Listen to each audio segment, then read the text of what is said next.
We are the brave, we are the bold. We can be anything, anything, anything. We are the light, we light the dark. I welcome you all. और आज जो है हम लोग बात करने वाले हैं हमारे नेक्स्ट टॉपिक के बारे में, जो कि है इलेक्शन। और इलेक्शन जो है काफ़ी इंपॉर्टेंट होता है एग्जामिनेशन पर्पस के लिए। तो जनरली जो है लास्ट वीडियो में जो है हमने हाई कोर्ट, पंचायत और म्यूनिसिपैलिटीज़ के बारे में, लोकल गवर्निंग बॉडीज़ के बारे में जो है हमने डिस्कस की थी। और यहाँ जनरली जो है हम इलेक्शन के बारे में डिस्कस करने वाले हैं। तो ये काफ़ी इंपॉर्टेंट टॉपिक है आपके एग्जामिनेशन पर्पस से। तो जनरली जो है यहाँ आप देखेंगे कि आर्टिकल 324 जो है वो इलेक्शन कमीशन के फॉर्मेशन के बारे में बोलता है कि जो भी सुपरिटेंडेंस करना है, डायरेक्शन करना है, कंट्रोल करना है इंडिया में इलेक्शंस के लिए, वो सारे पावर किस में वेस्टेड हैं? इलेक्शन कमीशन ऑफ इंडिया में वेस्टेड है। तो ये काफ़ी इंपॉर्टेंट है कि इलेक्शन कमीशन का फॉर्मेशन जो है कौन से आर्टिकल में दिया है। 324 आर्टिकल में जो है ये मेंशन्ड है। आर्टिकल 325 कहता है कि इलेक्टोरल रोल जो है वो हर कॉन्स्टिट्यूंसीज के लिए सिंगल होगा। मतलब आप जो है एक पर्टिकुलर कॉन्स्टिट्यूंसी से जो है वोटर आईडी कार्ड बनवा सकते हैं और किसी को भी जो है वोटिंग देने से नहीं रोका जाएगा, एक्सक्लूड नहीं किया जाएगा या इनएलिजिबल डिक्लेयर नहीं किया जाएगा on the basis of race, religion, caste और सेक्स। मतलब यहाँ पे कोई भी डिस्क्रिमिनेशन नहीं किया जाएगा। आर्टिकल 326 कहता है कि राइट टू वोट वाला जो प्रोविज़न है हमारा, कि हर व्यक्ति जो इंडिया में जो है 18 ईयर्स के अबव है, उसको जो है वोटिंग राइट्स जो है वो दिए जाएंगे, जिसको हम यूनिवर्सल एडल्ट फ्रेंचाइज भी कहते हैं।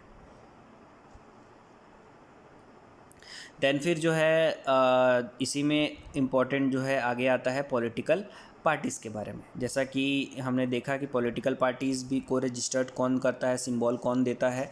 इलेक्शन कमीशन ऑफ इंडिया देता है। तो जनरली पॉलिटिकल पार्टीज़ को रजिस्ट्रेशन भी कराना होता है और ये पॉलिटिकल पार्टीज़ जो है रजिस्ट्रेशन ऑफ पीपल एक्ट 1951 के अकॉर्डिंग जो है ये काम करती हैं। इलेक्शन कमीशन इनको रजिस्ट्रेशन सिंबल एलोकेट करता है। तो जनरली जो है इंडिया में 7 जो है हमारे नेशनल पार्टीज़ हैं, जिसका नाम यहाँ पे दिया हुआ है, आप देख सकते हैं। जैसे जनरली जो है कुछ मेजर पार्टीज़ हैं, BJP, Congress, BSP, NCP, CPI, CPM, Trinamool Congress, है ना, ये ममता बनर्जी वाली पार्टी है। तो ये सारे पार्टी जो है हमारे नेशनल पार्टी के रूप में जो है प्रेजेंट है। अब जो है कोई पार्टी नेशनल पार्टी है या स्टेट पार्टी है, तो ये किस तरह से डिसाइड होता है? तो इसके लिए भी कुछ जो है क्राइटेरिया जो है हमारे इलेक्शन कमीशन ने प्रिस्क्राइब किए हैं। तो जैसा कि हम देखेंगे कि कोई पार्टी जो है नेशनल पार्टी है, तो ये कैसे रिकॉग्नाइज किया जाता है? तो a party shall be eligible to recognise as national party. कैसे? अगर उसने जो है एक पार्टिकुलर चुनाव में जो है 6% से ज़्यादा वैलिड वोट जो है गेन कर लिए 4 या ज़्यादा स्टेट्स में मिला के, एक पार्टिकुलर जनरल इलेक्शन में, चाहे वो स्टेट असेंबली की हो, है ना, चाहे वो लोकसभा की हो। तो अगर आपको जो है मान लीजिए 4 स्टेट, जैसे आपकी पार्टी जो है स्टेट असेंबली जो है वो चुनाव लड़ रही है, तो आपको जो है 6% वोट जो है वो आपको मिलना चाहिए, तब जाके जो है आप जो है नेशनल पार्टी के रूप में जो है रिकॉग्नाइज हो सकते हो। और एटलीस्ट जो है आपको 4 सीट्स जो हैं वो लोकसभा में जीतनी चाहिए किसी भी स्टेट से या एक ही स्टेट से, तो फिर जो है आपको मिल सकता है। या फिर 2% सीट जो है, लगभग 11 सीट जो है वो डिफरेंट 3 स्टेट्स में मिला के जो है जीतने पड़ेंगे। तो ये कोई सा भी क्राइटेरिया जो है सेटिस्फाई होता है, देन फिर एक पार्टी जो है वो नेशनल पार्टी के रूप में रिकॉग्नाइज हो जाती है। अगर हम लोग जो है स्टेट पार्टी के कंपैरिजन में देखें, तो जनरली जो है यहाँ पे सेम वही है कि स्टेट जनरल इलेक्शन में जो है आपको 6% वैलिड वोट जो है मिलना चाहिए उस पार्टिकुलर स्टेट का। देन फिर 2 सीट जो है वो हमारे कंसर्न स्टेट के जो भी हमारे विधानसभा है उसमें एटलीस्ट 2 सीट जो है वो इनको एक्वायर करने पड़ते हैं स्टेट पार्टी बनने के लिए। तो ये कुछ जो है स्टेट पार्टी के लिए जो है रिक्वायरमेंट थी। और स्टेट बनने के लिए कम से कम जो है जहाँ वहाँ पे कितना था, 11 सीट था, लगभग कितने परसेंट देखा जाए तो लगभग 2% थी सीट थी लोकसभा की। मतलब 243 का लगभग 11 सीट आता है। अगर यहाँ हम देखें तो हर स्टेट में सीट जैसे वेरी करती है, तो यहाँ कम से कम जो है 3% टोटल विधानसभा की सीट जो है वो जीतनी पड़ेगी। For the election of president and vice president, the election petition can only be filed in the Supreme Court. तो जो है जो भी डिस्प्यूट होता है प्रेसिडेंट और वाइस प्रेसिडेंट के इलेक्शन से सिर्फ और सिर्फ सुप्रीम कोर्ट में ही फाइल किया जा सकता है। तो ये भी काफ़ी इंपॉर्टेंट प्रोविज़न जो था। अब इलेक्शन कमीशन क्या होता है भैया? तो इलेक्शन कमीशन जनरली जैसे मैंने बताया कि एक ऑटोनोमस बॉडी है, क्वासी जुडिशियरी बॉडी है, क्योंकि डिस्प्यूट्स भी को भी सॉल्व करता है ताकि ये इंडिया में फ्री एंड फेयर इलेक्शंस जो हैं वो कंडक्ट कर सके। 324 में इसके फॉर्मेशंस के बारे में प्रिस्क्राइब किया गया है। इलेक्शन कमीशन को जो है कब इस्टेब्लिश किया गया था? तो यहाँ लिखा हुआ है, आप देखेंगे 25 जनवरी 1950 को जो है इस्टेब्लिश किया गया था under article 324 of the Indian constitution. और पहले हमारे इलेक्शन कमिश्नर कौन थे? सुकुमार सेन जो है हमारे पहले इलेक्शन कमिश्नर थे। तो ये काफ़ी इंपॉर्टेंट चीज़ जो है इलेक्शन कमीशन के बारे में हम लोगों ने डिस्कस की। नेक्स्ट जो हमारा टॉपिक है ये है प्लानिंग कमीशन के बारे में। प्लानिंग कमीशन जो कि हमारे इंडिया के जो भी 5 ईयर प्लान्स होते थे, इंडिया की प्लानिंग कैसे होगी, कोई भी टारगेट सेट करना है, डेवलपमेंट अचीव करना है, हर सेक्टर का जो है एक पर्टिकुलर गोल सेटअप करके उसको अचीव करने की कोशिश करनी है, ये सारे काम जो है हमारे प्लानिंग कमीशन किया करते थे। तो प्लानिंग कमीशन को सेटअप किया गया था 15 मार्च 1950 को as executive resolution of the government of India, मतलब ये कॉन्स्टिट्यूशन बॉडी नहीं थी। ठीक है, तो ये लिखा हुआ है। प्रेजेंटली जो है नीति आयोग को जो है रिप्लेस कर दिया गया है, प्लानिंग कमीशन को रिप्लेस कर दिया गया है नीति आयोग से।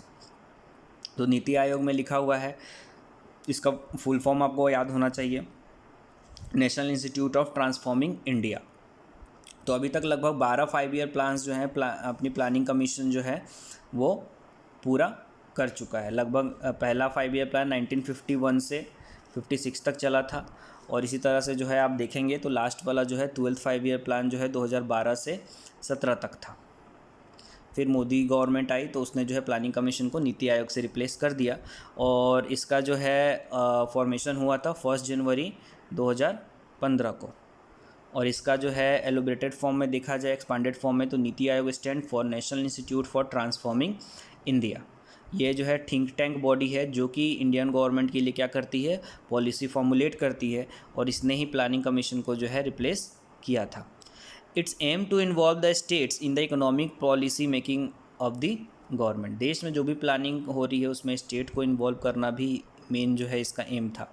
It will be providing strategic and technical advice to the centre and the state government. जो भी जो है डेवलपमेंट के लिए जो भी स्ट्रेटेजिक या टेक्निकल सपोर्ट एडवाइस चाहिए वो नीति आयोग जो है प्रिस्क्राइब करता है। और इसके प्रेसिडेंट जो है, ये चेयरपर्सन कौन होते हैं नीति आयोग के? ये हमारे भारत के प्रधानमंत्री होते हैं। तो ये जो है प्रेजेंट मेंबर दिया है, ये ऐसा जो है एग्ज़ाम्स के लिए इतना इम्पोर्टेंट नहीं है।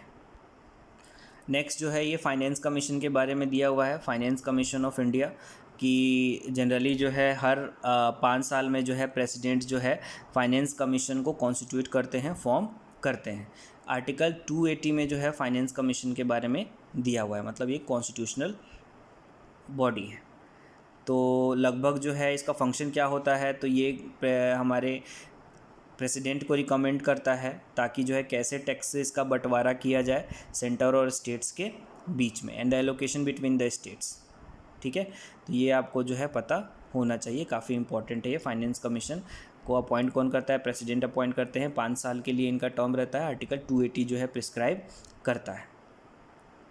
देन फिर हमारा नेक्स्ट जो टॉपिक है ये है हमारा कॉन्स्टिट्यूशन का अमेंडमेंट। तो कॉन्स्टिट्यूशन का अमेंडमेंट का प्रोसीजर जो है हमने पढ़ा था, ये हमने कहाँ से बोरो किया है? साउथ अफ्रीका से बोरो किया हुआ है। साउथ अफ्रीका से बोरो किया है, और ये पर्टिकुलर प्रोसीजर जो है article 368 of the Indian constitution में प्रेजेंट है। तो लगभग जो है हम कॉन्स्टिट्यूशन को अमेंड करने का जो है तरीका 3 तरह से जो है दिया हुआ है, प्रिस्क्राइब किया है। एक जो है सिंपल मेजोरिटी, लगभग 50% और +1 मेंबर्स जो हैं प्रेजेंट होते हैं और किसी भी चीज़ को जो है वो लोग पास कर देते हैं। देन फिर नेक्स्ट जो होता है ये होता है स्पेशल। तो यहाँ जो है generally half of the member जो भी पास होते हैं रेजोल्यूशन पास करते हैं, और लगभग 2/3 मेंबर्स जो हैं उसको रेक्टिफाई करना चाहिए दोनों हाउस से। और किसी पर्टिकुलर प्रोविजंस में जो है स्टेट का भी कंसर्न लेना पड़ता है, तो उसको हमें special majority plus concern of the states भी कहते हैं। तो ये काफ़ी इंपॉर्टेंट जो है प्रोविज़न था। केशवानंद भारती केस है ना, तो ये जो है बेसिक स्ट्रक्चर डिफाइन करता है हमारे कॉन्स्टिट्यूशन का। ये कहता है कि हमारे संविधान में जो भी चीज़ें लिखी हुई हैं तो वो अमेंडमेंट का पावर जो है पार्लियामेंट के पास है, पर आर्टिकल्स 368 को यूज़ करके जो है बेसिक प्रिंसिपल्स जो हैं हमारे कॉन्स्टिट्यूशन के, उसको जो है चेंज नहीं किया जा सकता। तो ये केशवानंद भारती केस 1968 में जो है आया था। काफ़ी इम्पोर्टेंट और लैंडमार्क जजमेंट है हमारे सुप्रीम कोर्ट का। ये ई गवर्नेंस के बारे में दिया हुआ है, ऐसा अभी हमारे लिए इतना इम्पोर्टेंट नहीं है, तो इसको जो है हम अभी रहने देते हैं।